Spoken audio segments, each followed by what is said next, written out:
内職ばっかりして家事はやらないんだから。またいつもの義母の嫌味が始まった。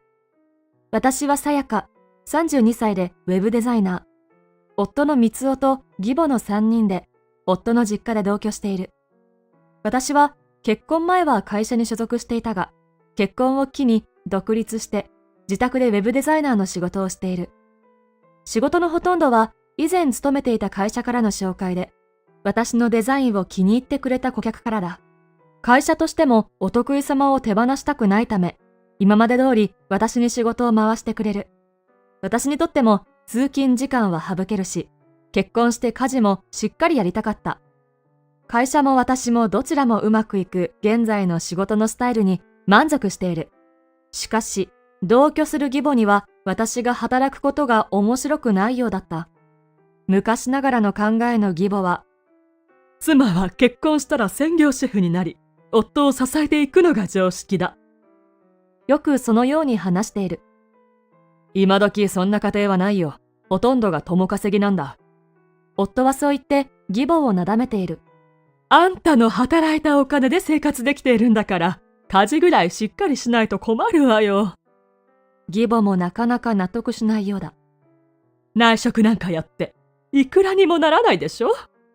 義母は私の仕事を理解していないようで、いつも内職と呼んでいる。私だって仕事の合間を見て家事はしっかりやっているつもりだ。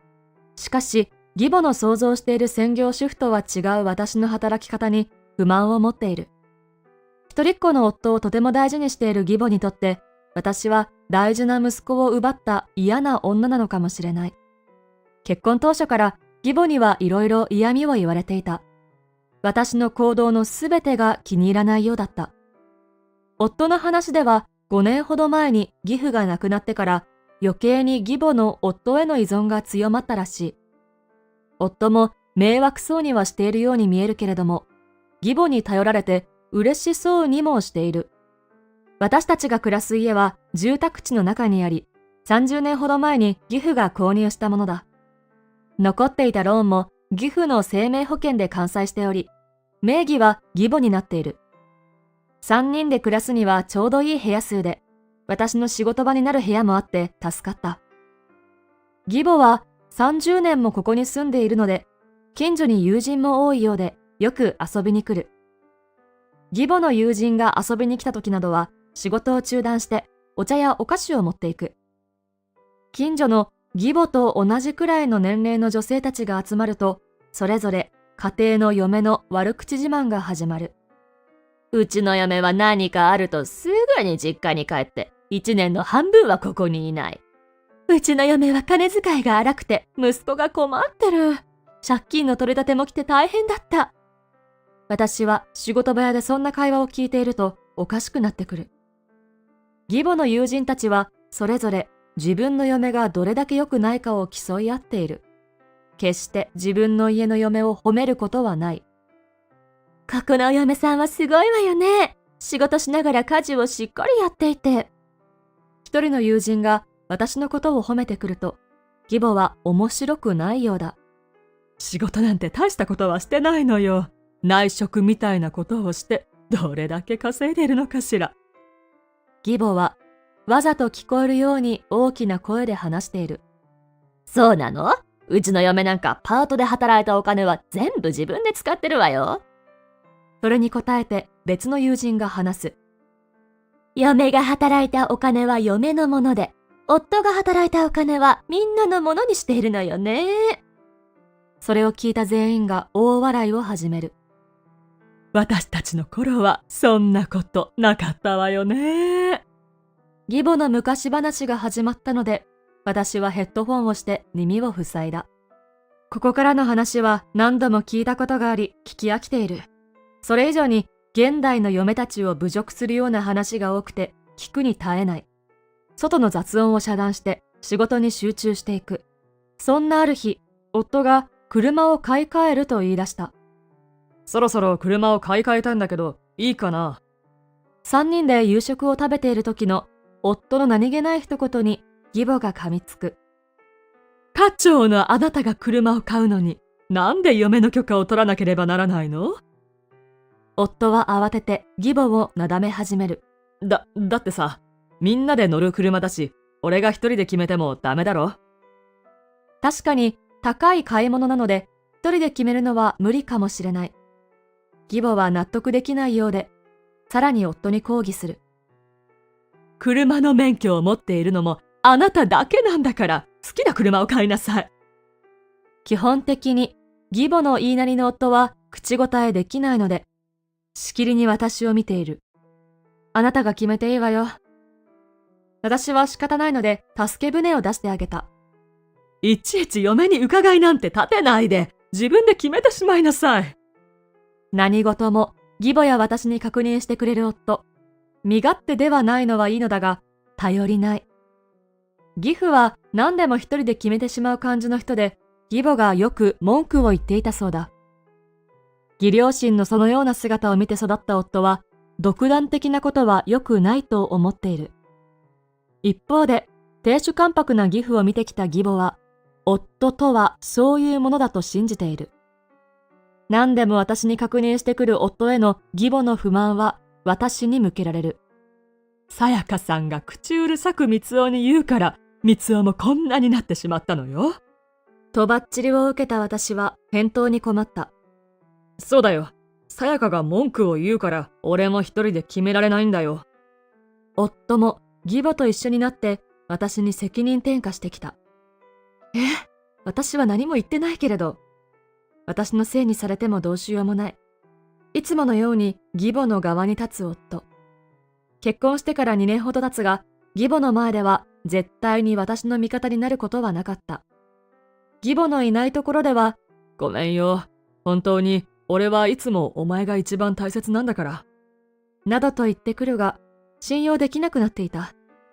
今回のことでも、最初は私に気を使っていた夫も、結局は私の味方はしてくれない。このような状態が続くのであれば、私も考えなければならないと思っている。この先、夫と一緒に生活していって大丈夫だろうかと不安になる。優しいことと優柔不断は別である。義母に対してガツンと言ってもらいたい。1ヶ月ほどして、夫の新車が家にやってきた。やっぱり新車の匂いはいいな。今度の休みはみんなでドライブに行こう。はしゃぐ夫につられて、義母も嬉しそうに言う。いい車ね。高かったでしょ？でも、あなたの給料ならこれくらい大丈夫よね。その問いかけに夫は答えずに、車のあちらこちらをいじりながら楽しんでいる。私は、その高そうな新車を見て、唖然とした。確かに、好きにしていいと言ったものの、限度がある。浮かれながら家の中に入ってきた夫に、私は詰め寄った。あの車、いくらしたのよ。夫はあっけらかんと言う。600万だよ。驚く私の顔を見て、不思議そうに夫は続ける。だって、好きな車買っていいって言っただろ？義母もすぐに夫の味方につく。そうよ。光雄に任せたんだから、今さら文句は言わないでね。確かにあの時は夫に全てを一任したが、その家庭の懐事情も考えてほしい。そんなお金、どこから出てくるの？義母の話を無視して夫に尋ねる。いや、ローンで払うよ。しどろもどろになっている夫に代わって、義母が叫んできた。さやかさん、あなたが払うわけでないから、文句は言わないで。義母を無視したことに腹を立てたのか、夫にきつく言ったことが気に入らないのか、すごい顔で私を睨む。光雄のお給料で食べさせてもらっているくせに、何かにつけて文句を言う嫌な嫁ね。いつになく厳しい口調で言ってくる義母。私だって働いています。言い返す私に義母も黙ってはいない。何を言ってるの？内職じゃ大した金額も稼いでいないくせに。光雄は月に50万円も働いているのよ。馬鹿にしたように私を見下してくる。それは私のお給料だ。と言おうとした。ふと夫を探していると、いつの間にか自分の部屋に逃げ込んだようでいなくなっている。前から我慢していたけど、もう無理ね。あんたみたいな嫁はとっとと出て行って。義母はそこまで言ってくる。我慢していたのは私も同じだ。私のお給料の話など馬鹿らしくて話す気にもならないし、どうでもよくなった。義母のこの発言にもイラッときたが、夫の態度にはもう呆れてしまう。そもそもこの言い争いのきっかけを作ったのは夫が原因ではないか。またいつもの優柔不断な性格が出てしまった。わかりました。それでは出て行きます。それだけ言うと、私は自分の仕事部屋に行き、パソコンなど必要なものだけを持って家を出た。他の荷物は後で取りに来ますので。怖い顔で私を睨む義母にそれだけ告げて出てきた。夫は部屋に閉じこもったまま出てこない。次にここに来るときは、離婚届にサインしてから来なさいよ。怒りが収まらない義母は怒鳴りつけてくる。聞こえてるの？この役立たず。ここまで乱暴な言葉を使っている義母を見るのは初めてで驚いた。いちいち義母の言葉に反応していたら頭が変になりそうなので、無視して義実家を飛び出した。私が言われるままに出て行くと言ったことに腹が立ったのだろうか。それより、夫にお金のことで詰め寄ったことに我慢できなかったのだろうか。どちらでもいいから、早くこんな家から出て行きたかったのは事実だ。夫の実家を飛び出した私は、とりあえず実家に戻った。急にどうしたの？実家の母は驚いている。何があったかわからないが、ゆっくりしていけ。父は私のただならない表情で事情を察しているようだ。その後も夫からは何の連絡もなかった。結婚前はあんなに私を大切にしてくれた夫は、もうどこにもいない。義母の言いなりの夫を見抜けなかった私がバカだったと思うしかない。私の両親に夫の実家での話を聞いてもらって、気持ちも落ち着いてきたし、楽になってきた。子供もいないし、別れるなら早い方がいいよ。母に言われて同感だった。私には仕事もあるので生活には不便しない。週末に父に手伝ってもらい、義実家から私の荷物を運び出した。夫は相変わらず姿を見せないし、義母も部屋から出てこない。夫の部屋の前で声をかけた。今までお世話になりました。離婚届にサインしてくれる？ドアの下から離婚届を部屋の中に差し入れる。サインしたから。これでいいか。ぶっきらぼうな夫の声とともに、ドアの下から離婚届が戻ってきた。こんなやりとりで終わってしまう夫婦になってしまったのが悲しかった。義母には声をかけずに、そのまま義実家を後にした。約2年暮らしたが、あまりいい思い出もなかった家だ。そのまま役所に行って離婚届も提出してしまう。紙切れ1枚で決着がつくなら早くしたかった。離婚後はとりあえず実家に居候させてもらい、仕事もそこで続けた。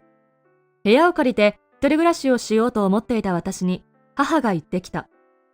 しばらくはここにいてちょうだい。一人で暮らすよりはいろいろ安心でしょ。父も一人暮らしに反対だった。三尾もそのお袋も変わり者だから、お前の家に押しかけていくかもしれないぞ。そんなことはないだろうとは思ったものの、実家で両親と一緒にいれば落ち着く。幸い仕事はどこでもできるので、しばらくは実家で暮らすことにした。2ヶ月ほどが過ぎ、元夫や元義母のことを忘れかけた頃、見知らぬ番号から着信が。誰だろう？間違い電話かな？そう考えた私は電話に出なかった。しかし、続けて何度も着信がある。仕方なく、元夫の声が聞こえてくる。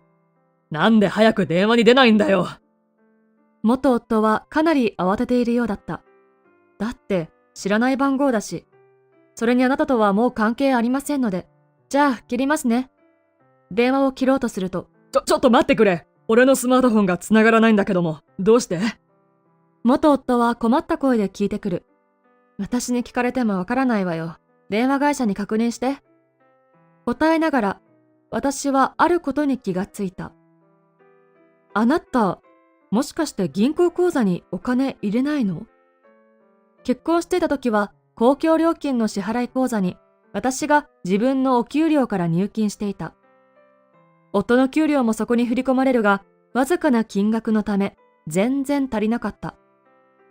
夫は健康食品の営業をしているが、歩合制で基本給は安い。注文を多く取る人はかなりの給料をもらっているようだが、夫は成績が悪い。ほぼ基本給だけをもらっているので、口座に振り込まれるのは数万円しかない。いつも月末に支払い口座に入金していたが、3ヶ月は夫の給料のみだ。車の件で喧嘩して私が家を飛び出したのは中旬。あの新車の支払いも始まっているかもしれない。電話の向こうの元夫も黙り込んでいる。今まで私のお給料でやりくりしてたのよ。これからは自分で何とかしてね。ざまあみろ。と言ってやりたいが、じっと我慢して電話を切った。元夫は元義母に自分の給料がいくらなのかを言っていないのだろう。元義母は私たちが結婚以来、ほとんど私のお給料で生活していたことに気づいていなかった。元夫も嫁より少ない収入のことを恥ずかしくて言えなかったはずだ。ライフラインの電気や水道はなかなか止められないと聞いたことがある。最初に止められるのはまず携帯電話だということが分かった。それから数日経った休日の朝、自宅のチャイムがけたたましくなった。父が応対に出ると玄関先で誰かと揉めている。もうあんたたちとは関係ないんだから帰れ。温厚な父がこれほど怒るとはただごとでないと思い、母と玄関に向かった。さやかさんに会わせてちょうだい。元義母の声にドキッとさせられる。父の思った通り実家にまで押しかけてきた。私を見つけた元義母は鬼のような形相で怒鳴ってくる。あなたがお金を口座に入れないから電気も水道も止められたわよ。私も両親もあっけに取られる。電気も水道も止められるとはどういうことか。そこに元義母を追いかけてやってきた元夫が必死に止めに入る。おふくろ、やめろよ。さやかには関係ないんだ。元夫の手を振りほどいて、元義母は怒鳴り続ける。三尾の給料は50万円あるのに、なんで電気も水道も止められるの？勘違いしてますね。50万円は私の月収ですが、この前は言えなかったことをはっきりと元義母に伝えてやった。私の言葉に驚いた元義母は元夫の顔を見つめる。そうなんだよ。俺の給料じゃなくて、全部さやかの給料だったんだ。がっくりと肩を下ろしながら元夫は白状した。なんで内職でそんなに稼げるの？狐につままれたような顔をして私を見つめている元義母。いつも言ってましたけど、内職ではありません。ちゃんとした仕事です。元義母の顔から一気に血の気が引いていく。三尾の給料はいくらなの？無表情のまま、か弱い声で元夫に尋ねる元義母。手取りで5万円くらいかな。こちらも消え入りそうな声で答えます。しばしの沈黙の後、元義母が信じられないことを言い出します。さやかさん、戻ってきてくれない？出て行けなんてのは冗談だったのよ。猫なで声というのがこれなのかと実感するほどの低姿勢でお願いしてくる元義母。何を言ってるんですか？もう離婚もしてますので、あなたたちとは関係ありません。きっぱりと答えても、元義母は気持ち悪いほど慣れ慣れしくお願いしてくる。また三尾と結婚すればいいでしょ？今から手続きをすれば大丈夫。呆れて物も言えない私に代わって、父が一喝してくれた。もうあなたたちとは関係ない。今すぐ帰らなければ警察を呼ぶぞ。威圧感のある父の声に、元夫と元義母は震え上がって出て行った。また来たら即警察を呼ぶぞ。よろよろしながら逃げていく母子に、父は釘を刺した。なんて非常識な人たちなの？母も呆れていたが、それ以上に父は怒りが収まらないようだった。あんな奴らと早く離婚してよかったんだ。そんな事件からしばらくして、元夫の友人から2人の近況を教えられた。結局元夫は実家の家と土地を売り払い、元義母とアパートに引っ越したらしい。あの新車はほとんど乗らずに売却したものの、残ったローンも土地を売ったお金で支払った。借金がなくなったので真面目に働けばいいものを、残ったお金でギャンブルをした元夫。実家を処分したお金をすべて使い果たして、現在は行方不明らしい。一人残された元義母は認知症になったようで、施設に入れられた。私は仕事も順調で、今は一人暮らしをしている。最近仕事の関係で知り合った男性と付き合い始めた。私がバツイチということも理解して付き合ってくれる人で、仕事も真面目にしている。少なくとも元夫のように妻のお金を当てにして高価なものを買うような人ではない。まだプロポーズはされていないが、お互いこの人となら結婚してもいいと思っている。